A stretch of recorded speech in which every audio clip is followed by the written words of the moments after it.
Good afternoon. We appreciate you coming to visit us today. My name is Margaret Garmoe, and this is my husband, Isaac. And together we were considered some of the pioneer citizens of Fort Dodge, Iowa. Yes.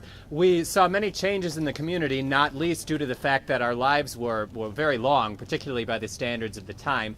I myself attained the age of 80 years before I passed on, and Mrs. Garmoe lived even longer. She died at the age of 87. Neither of our stories begins in Iowa, or even Fort Dodge for that matter. I was born in North Carolina, and my husband was born in Pennsylvania. However, we both of our families made their way to Iowa in the 1840s. Yes, my family was a large one. We had 13 children.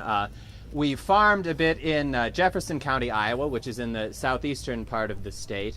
Eventually, in the late 1840s, we made our way to Webster County. I had married a woman by the name of Susan Barger at the time. We came to Webster County near the town of Homer, which was the county seat at that time period. That was in the year 1854, I believe, that we came to town. My family was only slightly smaller. I was one of 11 children. My father, Hugh Sherrill, was also a farmer. And we moved to Alabama first, but then to a farm outside Ottumwa, Iowa. And some of my brothers remained behind, and the rest of the family came with us. In 1848, I married a man named Philemon Johnson.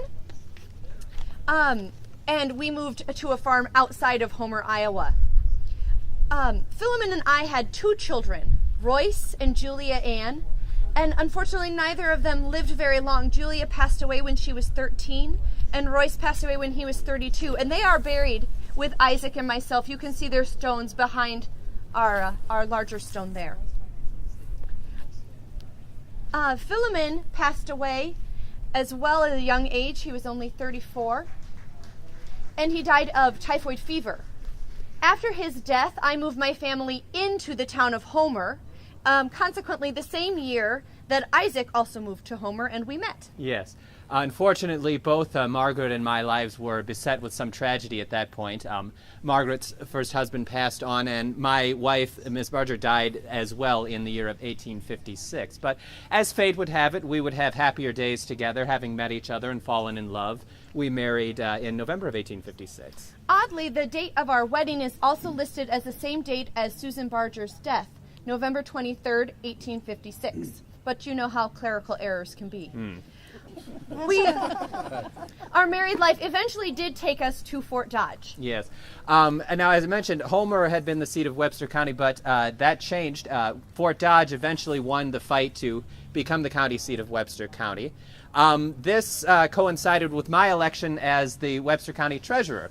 As treasurer, it was necessary for us to move to Fort Dodge for my business pursuits, so we did so. I was first elected in 1861 to what was a 2-year term at the time, and successful enough in the position that I was reelected again in 1863 to serve 2 more years. Now, coincidentally, this tenure as treasurer coincided with the Civil War in the United States. The Civil War affected the entire country.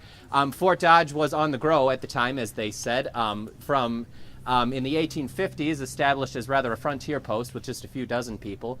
By the time we came to town, there were more than 700 people that lived here as well. Yes.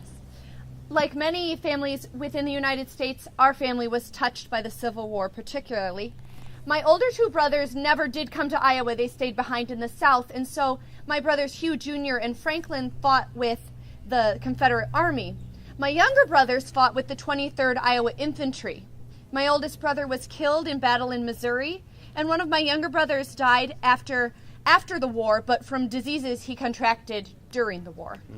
Very common, but after the national tragedy passed and the war was over, and this was an exciting time for the West in general, and Fort Dodge in particular. People filled up the prairies.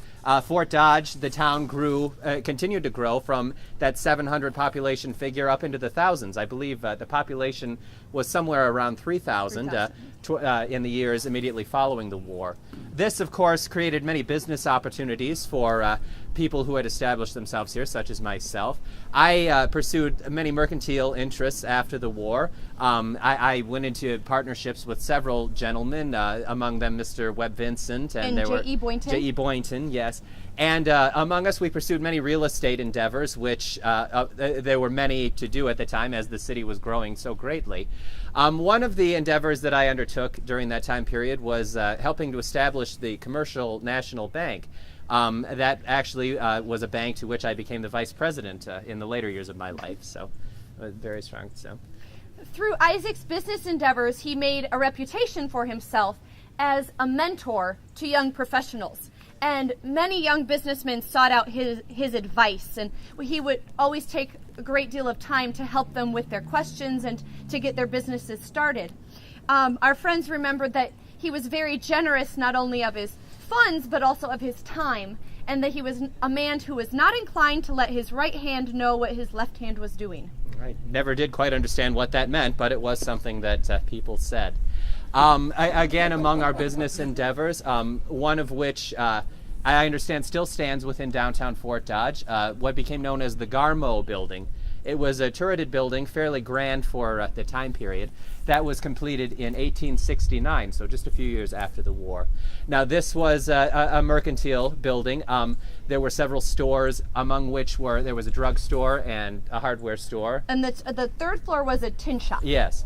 As I said, this building was built to last. We built it of quality materials. But it was such. built in 1896. 1896. 1896. Oh, well, yeah. I do confuse my dates sometimes.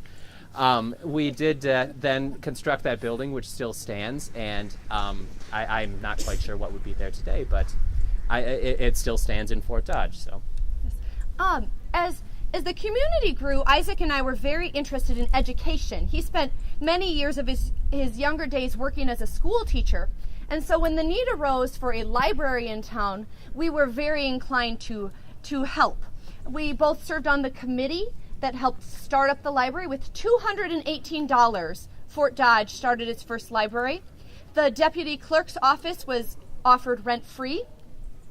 Later, Isaac served as vice president on their board, and $250 was raised to purchase 200 volumes for the library, some of which were scientific journals and others were encyclopedias. yes. Well, tell them about the church, dear. We would be remiss, absolutely, without speaking about the Methodist Church. Both Isaac and I were very involved throughout our lives in the church. In fact, when the very first Methodist Society began in Fort Dodge, we met in a little log cabin because it was still very much a pioneer town at the time. And Isaac himself cut the oak shingles by hand for the roof. Our friends remembered it as a great labor of love to roof the entire building with the shingles he cut. We were also blessed to be involved in other dedications of the churches that followed. Isaac and I, as well as the other Methodist community, attended First Methodist Episcopal Church at the time, and as the population grew, we needed a new building. So Isaac and I were very influential in helping raise the funds for that building. It was to be built on the corner of First Avenue North and 10th Street. Now, it was planned to be a Gothic structure and a very fine building indeed, and we helped on committees for planning that structure. Later on, we were also influential in the planning of the current First United Methodist Church, though at the time it was called the Methodist Church. And although we never saw that building to its completion. No, unfortunately, as we began the planning for the building, my health took a serious decline. My last few years of my life, I was in very poor health indeed. That didn't stop me from attending church, though, thanks to the efforts of Mrs. Garmoe, who was known to wheel me from our house in a wheeled chair to make sure that I made services every Sunday. However, unfortunately, my life did give out eventually, and I passed on in the year of 1907. Now, according to Isaac's wishes, $40,000 was left to the church for the building of the structure that would replace the Gothic building on the corner of 1st and 10th there. It was contingent upon could the congregation raise a like sum, which they did. So I got to attend the ceremony for the cornerstone laying of that building, and I was very privileged to do so. The Senator Kenyon spoke at the event as well, and Mrs. Louise Dolliver donated 11 bells for the church, which weighed over 11,000 pounds. I spoke to the congregation telling them that I hoped they would continue to grow in number. I hoped that it would reach over 1,000 people in the congregation. The new building was supposed to have space for a 400-person dining area, as well as a gymnasium and classrooms. I myself passed away in 1915 after battling with grip.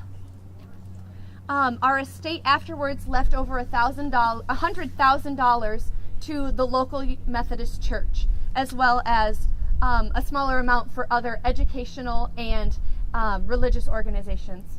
This continued the legacy that we tried to build throughout our lives. Our home was known as a place of welcome. We did our best to kind of encourage people and help them in their endeavors when they came to Fort Dodge, as we had done in years previous. I'm very gratified to know that our legacy in town has continued. The edifices that we helped to construct still remain in downtown and within the church building. So it's a very proud life. Fort Dodge, it wasn't necessarily our intention to move to Fort Dodge, but we certainly made the most of our experiences and did our best to leave a proud legacy to the community. So we thank you very much for hearing our story today.